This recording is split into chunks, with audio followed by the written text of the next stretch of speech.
Bonjour à tous. Aujourd'hui dans Macro, on va parler d'un film majeur. Un film qui constitue à lui seul le tournant de la carrière d'un grand réalisateur.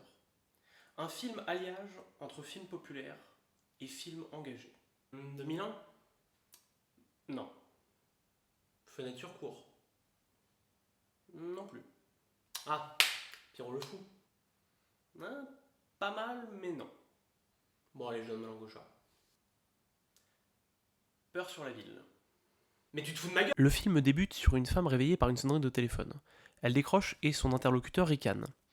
Elle décide donc de laisser son téléphone décroché pour éviter les appels. On a ensuite droit à un générique nous montrant la fameuse ville sur laquelle va s'abattre la peur. C'est Paris, pour ceux qui sont vraiment très peu perspicaces. On retrouve notre protagoniste féminine qui raccroche enfin son téléphone avant d'aller dormir. Mais nouvelle sonnerie.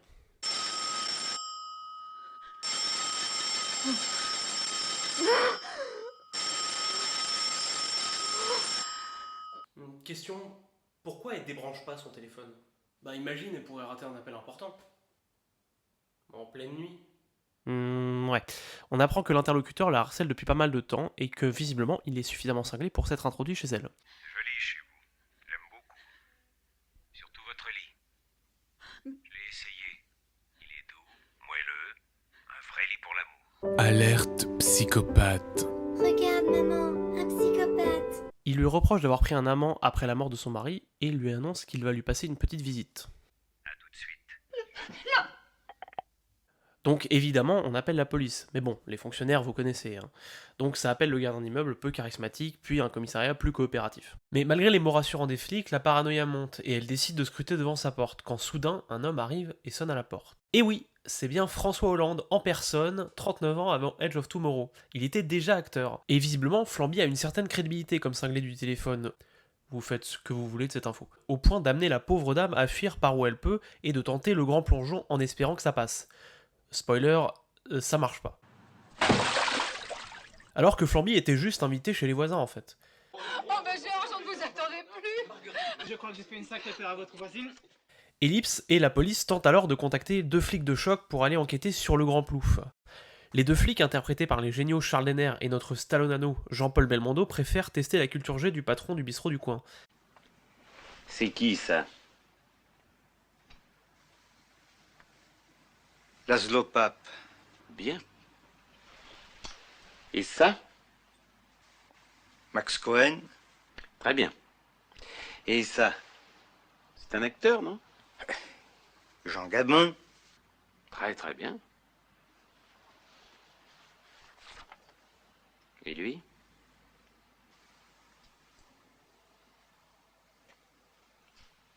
Je connais pas. Ils se rendent rapidement compte, en visitant le bistrot, que le tenancier entasse des Maliens dans sa cave pour arrondir les fins de mois, ce qui permet à la fois de voir que l'immigration en provenance d'Afrique et les loyers trop chers à Paris ne datent pas d'hier. En remontant de la cave, il se la joue flic ripou pour engager le tenancier à retrouver la mémoire et donner le nom de l'individu qui s'avère être un braqueur. Finalement, ils obtiennent le nom et le tenancier accepte de collaborer pour le retrouver. Après cet interlude, nos deux flics de choc répondent aux appels. On a été acheter des cacahuètes. Arrivé sur les lieux du Grand Plouf, un homme mystérieux à moto arrive et observe la scène au loin. Et oui, c'est bien lui, Édouard Geoffrey, notre ministre de l'Éducation nationale. Enfin, du moins jusqu'à ce que le cornu dégage une seconde fois. Alors que le flic joué par Denner interroge les témoins, dont Flamby bien sûr, on apprend que le personnage de Belmondo, le commissaire Letellier, s'en fout un peu de l'affaire et aimerait retourner dans l'anti-gang pour se venger du braqueur précédent évoqué chez le vendeur de cacahuètes. Il décide cependant d'aller enquêter sur un correspondant suspect de la morte. En allant chez le brave homme, il trouve un individu légèrement agressif et peu méfiant.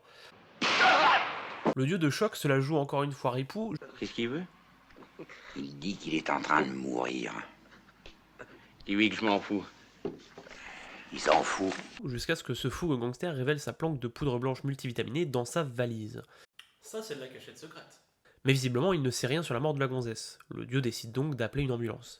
De retour au bureau, ils apprennent que le vendeur de cacahuètes a déjà rappelé et que le braqueur est dans le coin, ce qui amène Letellier à démontrer encore une fois son désintérêt total pour l'affaire de la morte. Mais il reçoit cependant un appel du fou du téléphone qui semble être un fanatique anti-adultère ou anti-sexe qui se fait appeler Minos. Il explique aussi qu'il continuera dans ses meurtres afin d'accomplir un plan précis et révélera progressivement son identité par la même occasion. Mais attends. Quoi donc? C'est Seven. Oh putain, oui. Le tellier est donc contraint par son supérieur d'enquêter sur les femmes qui sont harcelées au téléphone. Cependant, Minos est plus rapide, et se rend chez une nouvelle femme en se faisant passer pour le commissaire. Et on se rend compte à cette occasion que c'est nul autre que le collègue d'une des femmes harcelées. Le fiefé coquin. La gonzesse qui admet ouvertement à Minos qu'elle est un stationnement humain qui n'a même pas la décence de faire payer l'entrée. Mais je baise, moi, commissaire. Je suis veuve depuis 5 ans et parfaitement normale. Alors, j'allais pas entrer au couvent, non? Vous me pardonnerez ma franchise, mais je m'envoie en l'air de temps en temps et j'aime ça. Autant dire que ça lui plaît moyen. Le dieu de flic tombe nez à nez avec Minos en se rendant chez la femme nouvellement assassinée. S'ensuit une course-poursuite sur les toits de l'immeuble permettant à Belmondo de montrer à quel point c'est trop lui qui fait ses cascades. Car oui, Tom Cruise n'a rien inventé. La différence étant que Belmondo est aussi un vrai acteur. Dans la poursuite, Minos perd ses lunettes, les masques tombent, puis il perd aussi son œil, qui est rattrapé en morceaux par le tellier. Puis les individus se rendent aux Galeries Lafayette. D'ailleurs uniquement pour faire la blague. À tout instant, il se passe quelque chose aux Galeries Lafayette. Puis ça part en course-poursuite sur la route. Minos étant à moto et le tellier plus intéressé par le braqueur qui refait surface, il décide de cesser sa poursuite. Il retrouve le braqueur et le poursuit dans le métro, et même sur le métro. Est-ce que Tom Cruise a fait une cascade sur un métro en marche? Non, je ne crois pas, non. Et au terme de la course-poursuite, le braqueur est abattu. Sauf que voilà, Minos balance tout dans la presse et le tellier passe un peu pour un con. Et que fait un chef de la police lorsqu'un de ses agents déserte son poste à un moment crucial au point de risquer la vie de potentielles victimes? On lui file une médaille. Donc le tellier est forcé de continuer l'enquête sur Minos et est contraint de veiller sur l'infirmière harcelée, collègue donc de Minos. L'infirmière qui a une légère tendance à la paranoïa. Minos se pointe sur place, jouant encore le grand protecteur, puis il appelle la gourgandine qui joue la provoque devant le commissaire visiblement troublé. Quand vous avez appelé, j'étais sur le point de faire l'amour avec un homme. Un homme avec un corps d'homme. Des mains d'homme. Faire l'amour, Minos, vous ne savez sans doute pas ce que ça veut dire, mais ça peut être très beau. L'infirmière reprend son service, cependant, elle se fait assassiner par Minos dans une scène authentiquement terrifiante pour le coup. Vous avez fait l'amour avec le tellier? Enfin, Pierre. Un corps d'homme. Des mains d'homme. Ellipse. En analysant les enregistrements des appels de Minos, le commissaire identifie le lieu de la cabine et en profite pour arrêter un type qui appelait au même moment que Minos de celle-ci. Et on remarque qu'il s'agit de Jean-François Balmer, notamment connu pour son rôle de Louis XVI dans la Révolution française de Robert Enrico. Je suis le roi! Mais là, il joue un anarchiste pour le coup. Et j'ai rien à dire à des ordures de flics. C'est ça, allez-y, cassez-moi la gueule! Passez-moi le tabac! Minos se pointe encore, histoire de jouer vraiment la provocation. Mais non, attends, c'est pas Minos. Regarde, il a pas d'œil de verre. C'est mesquin de pointer les erreurs techniques. Ouais, enfin, excuse-moi, entre le gros plan, les lunettes transparentes et le fait de rappeler que la caractéristique principale du personnage est d'être un cosplay du menhir, surtout à un moment important de l'intrigue, bon, un peu facile, je trouve. Ouais. En effet, juste après le départ de Minos, le tellier apprend que les bouts de verre qu'il a glanés lors de la course-poursuite sont un œil de verre, ce qui lui permet de libérer Louis XVI et de déduire de l'identité de Minos. Nom de Dieu. Sauf que Minos est déjà loin et se lance dans le terrorisme en balançant une grenade devant un cinéma porno et en prenant en otage l'actrice du film et sa famille. Minos demande un avion, ce qui, je vous l'accorde, peut sembler très audacieux pour un terroriste, mais à l'époque ça pouvait encore passer. Le tellier tente de gagner du temps au bluff pour préparer une intervention bourrine. Il arrive par les airs pendant qu'il fait passer un enregistrement de lui indiquant la marche à suivre à Minos. Ingénieux n'est-il pas? Après une bagarre d'une rare intensité,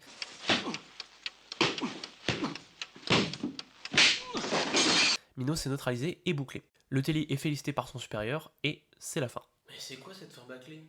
Quand on vous dit que les scénaristes sont mal payés, bah non, regarde, c'est Verneuil qui a écrit le scénar. Il devait être fatigué. Enfin, en tout cas, c'est le moment de répondre à la question. Pourquoi parler de Peur sur la ville? Pourquoi en parler comme d'un film majeur? Pourquoi en parler comme d'un film tournant, surtout dans une carrière aussi riche que celle d'Henri Verneuil? Eh bien, je vais m'en expliquer. C'est sûr que ça mérite une explication, parce que là, ton CAP cinéphile va sérieusement être mis en question. Peur sur la ville, c'est le 28e film de Henri Verneuil, et selon moi, c'est un tournant artistique pour lui. En effet, dans les années 50-60, les films de Verneuil étaient essentiellement des films très classiques, grand public. C'était la fameuse période de sa collaboration fructueuse avec Michel Audiard au dialogue notamment. On était donc souvent sur des films plutôt légers, mais parfois abordant des thématiques sérieuses, comme avec des gens sans importance, le président ou le clan des Siciliens. Et avec Peur sur la ville, on reste encore dans un ton plutôt léger, mais quand même avec une histoire très sombre à l'envers le glauque. On parle quand même d'un film policier sur un tueur en série maniaque du téléphone qui traque les femmes aux mœurs légères, et ce dans une ambiance globalement nocturne, très pesante. C'est Seven, mais avec Belmondo, qui lui représente encore ce modèle de protagoniste à la Audiard, gouailleur et prenant les choses à la légère. À ce titre, son comportement est presque une métaphore de ce que représente le film. Avec la sous-intrigue sur la traque du braqueur, on reste sur des thématiques plutôt proches d'un cinéma très grand public, mais l'intrigue principale se rappelle au personnage comme pour lui indiquer que l'époque a changé. Et cette intrigue, justement, dans le genre enquête paranoïaque, préfigure grandement les thématiques plus sombres des films suivants de Verneuil, qui entramera dès 1976 sa trilogie politique qui comporte certains des meilleurs films qui ont été réalisés dans l'histoire du cinéma. Oui, je sais bien que vous ne me croyez pas. Je le vois que vous êtes sceptique. Mais vous savez quoi, on en parlera un jour. C'est promis. Alors vous me direz peut-être que des thématiques graves ont toujours eu lieu dans le cinéma de Verneuil, et que c'est assez arbitraire de prendre ce film comme un tournant alors qu'au final, c'est peut-être qu'une œuvre relativement anodine dans sa filmographie. Mais je pense que non. Non, car selon moi, tout le film justement parle de cette fin de l'insouciance. Par Belmondo justement, qui veut rester sur un modèle à l'ancienne, à la Audiard si j'ose dire, et l'existence de Minos l'oblige à voir cette réalité en face, que le monde est dégueulasse et que se contenter de la lutte contre les braqueurs, c'est ringard. Par conséquent, on voit que Verneuil met en scène dans ce film cette transition vers des thématiques plus sombres. Le film reste entre deux chaises jusqu'à la fin de la traque du braqueur, et ensuite on reste focus sur Minos et les meurtres sauvages. Bon, ça c'est la théorie.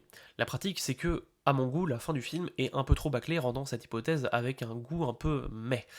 Et de mon humble point de vue, la trilogie politique de Verneuil est à ce titre beaucoup plus intéressante car elle assume entièrement son ton et son message.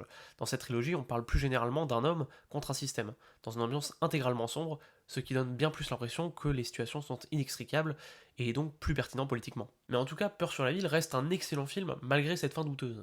Disons qu'il s'agit plus d'un avant-goût de ce qui viendra après chez Verneuil. Vous voyez ce film en quelque sorte comme une très bonne entrée en matière dans le cinéma de Verneuil, une forme de synthèse de ce qui a été et ce qui sera. Oh putain, ça fait chialer. C'est ainsi que se termine ce second épisode de Macro. En attendant la prochaine capsule, n'oubliez pas d'aller voir des films. Et surtout, n'oubliez pas d'enlever le scotch du hamster avant d'éteindre la lumière. A bientôt dans le bateau.